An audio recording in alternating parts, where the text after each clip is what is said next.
2030 FIFA বিশ্বকাপে খেলা নিশ্চিত হয়ে গেছে আর্জেন্টিনার। স্বাগতিক দেশের মর্যাদা পাওয়ায় বিশ্ব চ্যাম্পিয়নদের আর বাছাই পর্ব পেরোনোর প্রয়োজন নেই। কিন্তু অবাক করার মতো বিষয় হলো, সরাসরি বিশ্বকাপের টিকিট নিশ্চিত হওয়ার পরও লিওনেল স্কালোনির দলকে মাঠে নামতে হতে পারে প্রতিযোগিতামূলক ম্যাচে। কেন এমন সিদ্ধান্তের কথা ভাবছে কনমেবল? চলুন জেনে নেওয়া যাক। 2030 সালের বিশ্বকাপ যৌথভাবে আয়োজন করবে স্পেন, পর্তুগাল ও মরক্কো।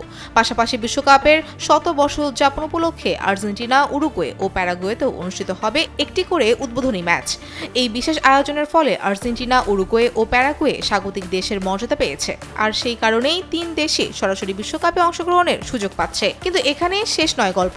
দক্ষিণ আমেরিকার ফুটবল নিয়ন্ত্রক সংস্থা কনমেবল চায় না যে আর্জেন্টিনার মতো দল দীর্ঘ সময় প্রতিযোগিতামূলক ম্যাচের বাইরে থাকুক। তাই বিশ্বকাপে জায়গা নিশ্চিত হলেও তাদের আঞ্চলিক প্রতিযোগিতার আওতায় রাখার পরিকল্পনা করা হচ্ছে। এর পেছনে রয়েছে আরও একটি গুরুত্বপূর্ণ কারণ। 2030 বিশ্বকাপের অংশগ্রহণকারী দলের সংখ্যা 48 থেকে বাড়িয়ে 64 করার একটি প্রস্তাব নিয়ে আলোচনা চলছে। কনমেবল সভাপতি আলেহান্দ্রো ডোমিঙ্গেজও এই প্রস্তাবের প্রতি সমর্থন জানিয়েছেন।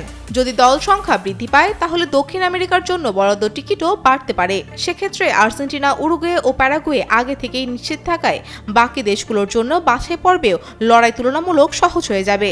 আর সেই প্রতিযোগিতামূলক ভারসাম্য বজায় রাখতেই নতুন একটি টুর্নামেন্ট চালুর চিন্তা করছে কনমেবল।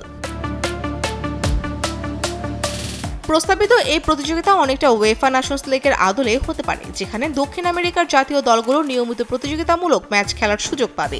শুধু তাই নয়, ভবিষ্যতে ইউরোপের দলগুলোর বিপক্ষেও ম্যাচ আয়োজনের পরিকল্পনা রয়েছে। প্যারাগুয়ে ফুটবল অ্যাসোসিয়েশনের সভাপতি রবার্ট হ্যারিসন জানিয়েছেন, আর্জেন্টিনা, উরুগুয়ে ও প্যারাগুয়ে ইতিমধ্যে বিশ্বকাপে জায়গা নিশ্চিত করেছে। বাকি দেশগুলো অবশিষ্ট টিকিটের জন্য প্রতিদ্বন্দ্বিতা করবে। একই সঙ্গে বাছাই পর্বের ফলাফলেরও ভিত্তিতে উয়েফার সঙ্গে যৌথভাবে নেশনস লিগের আদলে একটি নতুন টুর্নামেন্ট আয়োজনের পরিকল্পনাও রয়েছে। এতে দক্ষিণ আমেরিকার দলগুলো ইউরোপের শক্তিশালী প্রতিপক্ষের বিপক্ষে নিয়মিত প্রতিযোগিতামূলক ম্যাচ খেলার সুযোগ পাবে। তবে এখনই চূড়ান্ত কোনো সিদ্ধান্ত হয়নি। ফিফাও এখনও 2030 বিশ্বকাপের বাছাই পর্বের আনুষ্ঠানিক সূচি প্রকাশ করেনি। এদিকে আগামী ফিফা উইন্ডো, যা 21 সেপ্টেম্বর থেকে 6 অক্টোবর পর্যন্ত অনুষ্ঠিত হবে, সেখানে আর্জেন্টিনা 2টি আন্তর্জাতিক প্রীতি ম্যাচ খেলবে। যদিও প্রতিপক্ষ, ভেন্যু ও সময়সূচি এখনও ঘোষণা করা হয়নি। এখন দেখার বিষয়, বিশ্বকাপে সরাসরি জায়গা নিশ্চিত হওয়ার পরও আর্জেন্টিনা কি নতুন কোনো প্রতিযোগিতার মাধ্যমে মাঠে নামবে, নাকি কনমেবল ভিন্ন কোনো পথ বেছে নেবে। Fouzia Fariha, Daily Sun.